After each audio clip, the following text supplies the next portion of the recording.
Danes v Pomurskem dnevniku. Zapreti Slovensko ulico? Franc Gönc prevzel vodenje RR Mura. Gospodarska rast v Pomurju. V pomurski regiji psihološka svetovalnica. Vreme jutri precej jasno.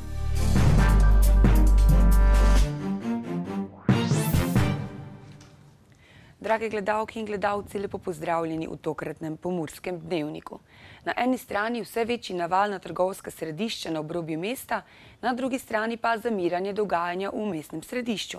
O tem, ali bi zaprtje Slovenske ulice vneslo življenje v mesto in kakšne prireditve spadajo v središče, smo se pogovarjali s sogovorniki, ki pa so različnega mnenja. Načinov, kako vnesti življenje v Slovensko ulico, ki je nekoč veljala kot sinonim za pestro dogajanje in mestni center, je več. Nekateri so mnenja, da bi jo bilo potrebno zapreti.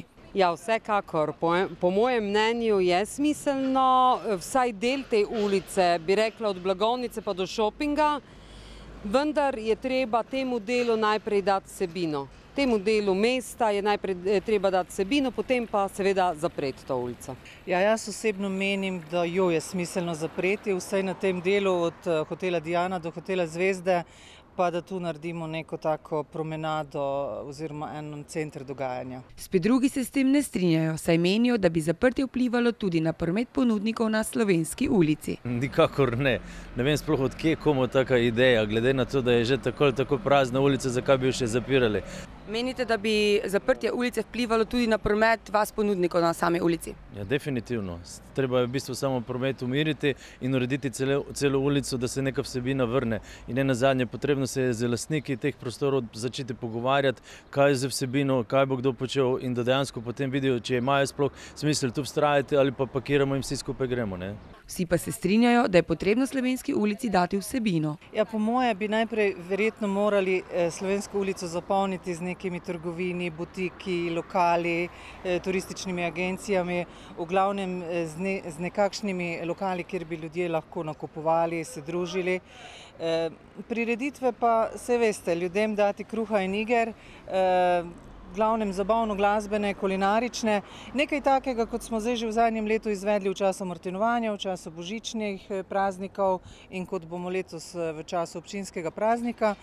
Ostale dneve pa v glavnem promenado, sladoled, sprehajanje.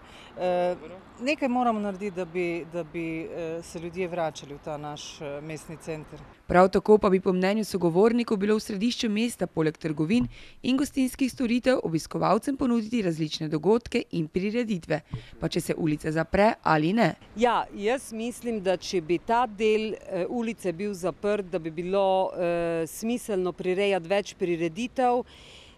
Eno od teh si predstavljam tudi galerijo na prostem. Vse to, kar se seli, tako v Soboški park kot na letališče, je smiselno v mestu seliti nazaj, zato ker ne nazadnje potem bodo tudi vsi gostinci nekaj od tega imeli in gostince je treba omogočiti, da dejansko lahko celo leto živijo, ne da jim potem tako rekoč jemlješ kruh z tisto nelojalno konkurenco. Ne.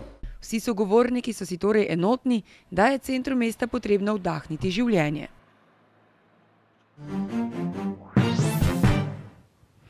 Vodenje regionalne razvojne agencije Mura je z današnjim dnem prevzel Franc Gönc. Z položaja direktorja se je po 16 letih poslovil Danilo Krapec.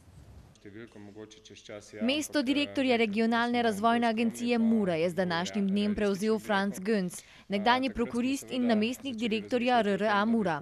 Gönc v svoji viziji opozarja, da bo nujno treba stabilizirati finančno poslovanje RR Mura, saj je največja težava prav zagotavljanje likvidnosti in da lahko tudi agencija, kot vsako podjetje, pride v postopek prisilne poravnave ali stečaja. Zdaj že nekdanji direktor Danilo Krapec se za ponovno kandidaturo po 16 letih ni odločil zaradi, kot pravi, kombinacije razlogov, predvsem zdravstvenih. Do upokojitve mu manjka 8 let. Za prosto delovno mesto direktorja RR Mura je sicer prispelo 5 vlog, le te so poslale 3 ženske in 2 moška. RR Mura v regiji skrbi za gospodarski in socialni razvoj, za razvoj regionalne infrastrukture, skrbijo za okolje in prostor, razvoj podeželja ter se vključujejo v mednarodno sodelovanje. Do konca letošnjega leta poteče več kot 40 tisoč osebnih izkaznic in prek 27 tisoč potnih listov. Če se odpravljate v tujino, preverite, ali so vaši dokumenti med njimi.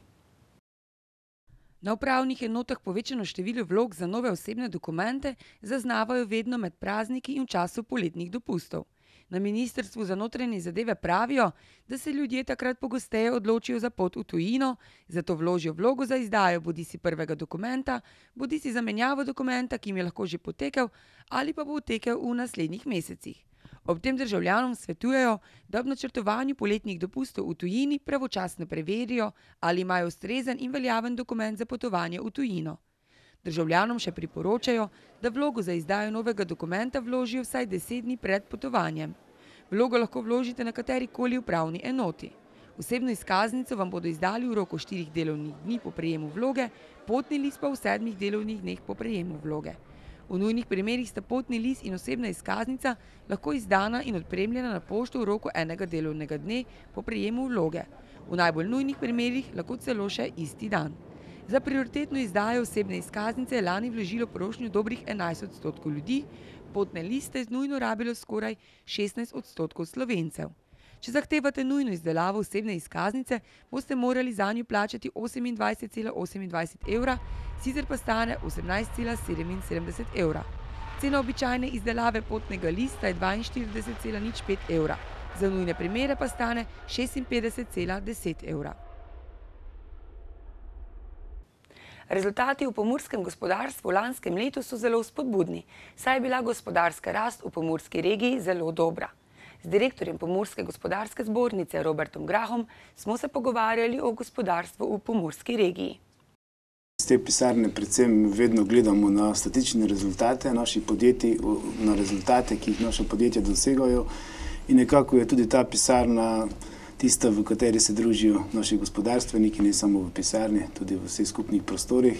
In naša naloga je, da nekako to pomursko gospodarstvo med sabo povezujemo in seveda pa je normalno, da spremljamo vse trende, kam gre Pomurje, kam gre naše gospodarstvo in seveda trende, kam gre Slovenija in pa Evropa.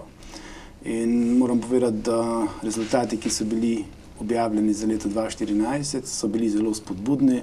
Imeli smo dobro gospodarsko rast, kar se tiče naše regije, in seveda tisto, kar je pa gonilo te regije bilo v letu 2014, je bil izvoz, ki je bil povečan za 16%, v državi Sloveniji za 6%, in to se je potem tudi rezultiralo v končnih rezultatih, predvsem kar se tiče dobička, in naša regija je ustvarila v gospodarskih družbah 20 milijonov čistega dobička neto in samostojni podjetniki prav tako 15 milijonov čistega dobička. Tako da leto 2014 je bilo zelo uspešno in sedaj že malo gledamo, kako bo leto 2015. Neki rezultati so že. Prvo 3 letje, kar se tiče izvoza, je enako leto 2014, to je spodbudni podatek. Celoten pogovor z direktorjem Pomurske gospodarske zbornice si oglejte danes ob 18:15 v oddaji Aktualno. Nadaljujemo pa s psihološko svetovalnico, ki v pomurski regiji deluje v okviru javnozdravstvenega projekta Moč. Pomoč ljudem, znanje strokovnjakom, ki ga vodijo na Nacionalnem inštitutu za javno zdravje. V celotni mreži psiholoških svetovalnic projekta Moč sedaj deluje na različnih koncih Slovenije 9 svetovalnic, v katerih lahko posamezniki, pari ali družine pridobijo brezplačno strokovno oporo pri razreševanju najrazličnejših stisk. Psihološka svetovalnica Posvet, tu smo zate, je odprta od junija letos in ima prostore na Lendavski 1 v Murski Soboti. Odprta je en dan v tednu, in sicer ob ponedeljkih od 16. do 19. ure. Za obisk strokovnjakov v psihološki svetovalnici uporabniki ne potrebujejo napotnice, čakalne dobe so kratke. Svetovanje je namenjeno odraslim starejšim od 18 let. Za svetovalni pogovor se lahko zainteresirani naročijo od 8. do 20. ure na telefonski številki 031 704 707 ali po elektronski pošti na naslovu info@posvet.org. Psihološko svetovanje izvajajo usposobljeni svetovalci, ki so vključeni v redno supervizijo. Pogovor s strokovnjakom se odvija v zaupnem in prijetnem okolju in traja od 45 do 60 minut. Svetovanje posamezniku, paru ali družini poteka kot strokovna obravnava psihičnih težav s psihološkimi metodami, ki lahko omogočijo izboljšanje psihičnega stanja, notranjega doživljanja, samopodobe in vedenja. Svetovalec in klient že v začetku procesa jasno opredelita problem in skupaj zastavita cilje svetovanja. Svetovalec lahko posameznika v stiski podpre pri pozitivnem osebnostnem razvoju in izboljšanju kakovosti njegovega vsakdanjega življenja. V svetovalnem procesu klient osvaja nove veščine, ki mu bodo olajšale reševanje problemov in spoprijemanje z različnimi življenjskimi situacijami.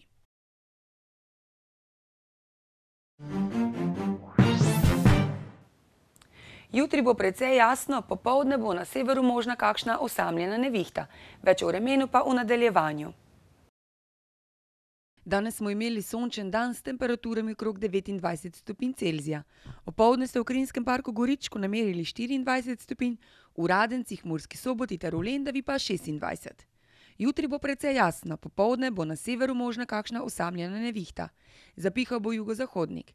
Najnižje jutranje temperature v vzhodni Sloveniji bodo v Murski Soboti 16 in Mariboru 15 stopinj, najvišje dnevne pa se bodo povzpele vse tja do 30 stopinj Celzija. V petek in soboto bo precej jasno in vroče. Popoldanske nevihte bodo malo verjetne. Temperature v naših krajih se bodo dopoldan gibale med 14 in 16 stopinjami, popoldan pa se bodo povzpele tudi do 32 stopinj Celzija. Toliko smo vam pripravili v današnjem Pomurskem dnevniku. Za več informacij obiščite našo spletno stran www.tvideja.si. V naši družbi pa bodite tudi jutri. Lep preostanek dneva še naprej in nasvidenje.